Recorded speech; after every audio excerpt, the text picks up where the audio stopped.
We put money in different investments, and the reason is to prepare for a better tomorrow. Because we don't know what tomorrow has in stock for us. You could lose that job, your business could collapse, or you could die, and you want your loved ones to have a firm foundation tomorrow when you're away. Now, on this show, we are committed to bringing you different ways, counsel on the different vehicles for investment where you can put this money and prepare a better tomorrow. As usual, I'm Charles Boji, your host. Welcome to the show.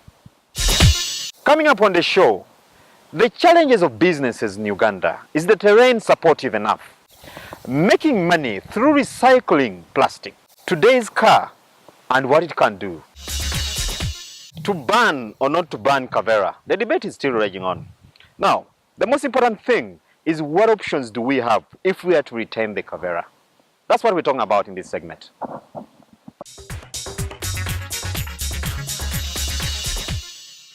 We hear about the single-use policy or law being pushed by NEMA in Parliament. What are the issues involved here? Single-use plastic is generally worldwide is known. It is something packed, content, substances, food packed in a polythene bag or any plastic packaging, and then after using it, you can throw it away. The first thing is the one-time user plastics. If you eat bread, you cannot, after finishing it, you will not get this polythene back into packaging. If you take a straw and take soda from the plastic bottle, both the plastic bottle and the straw are not going to stay for another purpose. That means you use them for once and for all. And when you get a biscuit, when you get cooking oil, when you go mukwano soap and the rest, all these are single-use plastic because you use them, once you throw away the packaging. So this is where the problem is. This is where recycling must be taking effect because after using it, you have lost it. But where are you putting it? That's where we're saying, Ugandans, how are you ready to manage such and accept to avoid the problems, the dangers that come with this kind of plastics? Now, single-use make the biggest in the environment. There are many of them not recyclable, 60%. Then you have like 40% recyclable, but after you have mixed it with this common Kavera, they are all Kavera, but you have this common carrier bag Kavera. So this Kavera, without it, you may have a problem to recycle these other single-use plastics. Why? And that's where the law should be actually emphasizing that have the recycling because for it facilitates recycling of all this. If recycling is the issue, how many recycling plants do we have in Uganda? And what impact have they caused so far? When we started in 2008, when we had a problem with the first ban law, there were very few industries. But because, as I told you, NEMA, Ministry of Trade, Ministry of Environment, PSFU, UMA, as stakeholders in the business, in this line of business, they came together and said, you know what, you have to recycle. If you don't recycle, we're going to close you down. The investors who had already brought in the machinery, who had started the factories, thought wisely, said, now let's take a beeline to Europe, China, and get the machine here.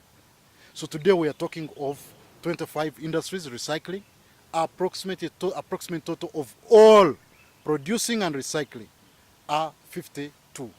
For any investment to be sustainable, the numbers have to make sense. Does it make sense to invest in recycling business, plastic recycling that is, in this country? Yes, of course. When you look at we import raw materials from Europe, from Gulf, from Saudi Arabia, and all those oil and petrol countries, oil producing countries. All those countries have been making a lot of money. When you look at the tons, you go to URA, look at the database, a lot comes in here, the raw material. Now, the money we spend on this, and if we were to decide, let's do the recycling, the approximate figures is that you reduce by 60% the cost. Why? You are picking Kavera from environment, you're picking it from the garden, from those wells and old trenches. When the guys are very smart, they come like 3 people, make a ton, come and make their 500 out of this ton. Bring it to the factory and they are paid instant. It's not something you wait for a month. So people bring it, we recycle it, we make more. So it is more cost effective. How exactly is recycling done? So today you have different technologies from Taiwan, Malaysia, China, Japan, and then also Europe. They are making this kind of technology. They are everywhere. They are spreading today. Why? In the last 20 years, some countries were talking of ban. But the same countries we are talking ban, they have now diverted the thought because of the growing and advancing technologies. So these machines are here in different factories are doing that. Then you also have people who have actually crossed to Germany. Germany has the most expensive machines, yes. But I know someone here in Rosira who's doing that. He has brought these machines. We have different families of plastic. And all this, of course, must be recycled. It's not about Kavera. That's why we say in our slogan, plastic is not all about Kavera. Or Kavera is not all about plastic. It's not only that, it's everything. Water, soda, juice. You look at the industries of juice which are growing, and all they are plastic. Where will it end at one point in time? They must recycle. So there are people who are now mixing polythene bags. You mix with PET bottles, this for water and the rest. Then you can cook out. You can even mix sand, and then you cook out pavers. Very long-lasting pavers.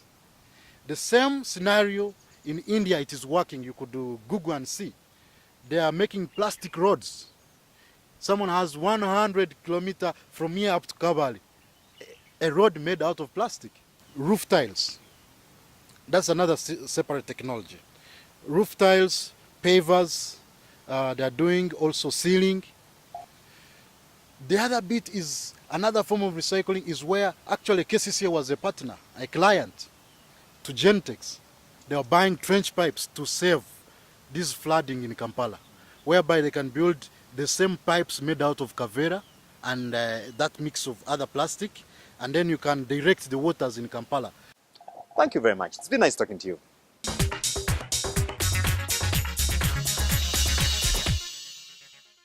An enabling environment for business. Anyone would tell you that for any business to thrive, the environment has to be enabling. You're talking about laws, you're talking about policies. Now, for Uganda's case, the question is it enabling enough? That's what we're talking about in this segment.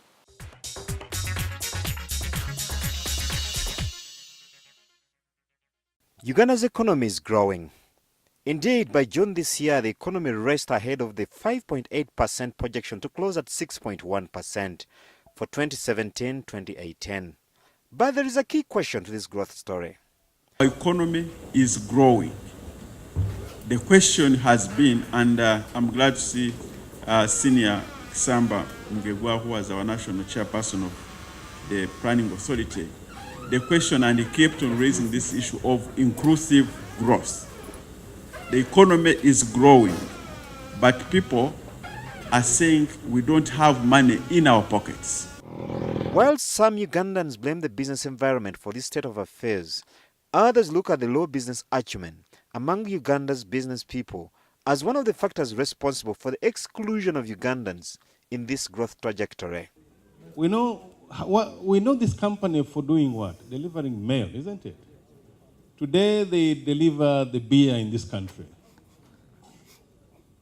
They are the ones responsible for taking beer everywhere in the country. Why? Because the Ugandans are lousy entrepreneurs. They are lousy business people. So Uganda breweries could not give business to lousy Ugandans. So two major things. The economy, BAT moves out because they cannot attain the productivity levels to make them competitive. Two, the company that stays, Uganda Breweries, says, well, the Ugandans can't deliver the business. They're not good enough. So what do? They bring in somebody who can deliver the business competitively. A host of external factors also contribute a fair share in this, And indeed, these work against government's effort for a conducive business environment.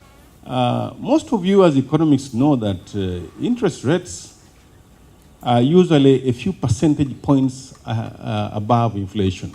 Inflation, as the PSST has been controlled, I think 5% or below, something like that. So what do you expect the bank rate to be? About 7%. And the commercial rate could be a few percentage points, maybe 10%. How much do you pay when you go to the bank? 20%, 24%. What is the problem? The competitiveness of this country, we have to go into understanding why is the interest rate so high.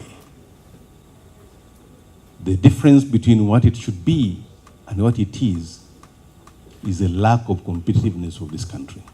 Today, Uganda imports goods worth $6 billion against exports of $2.3 billion. So how can Uganda fix these numbers and therefore generate the needed impact on its economy and population? We made a study and we said, let's cut off 2 zeros from our currency.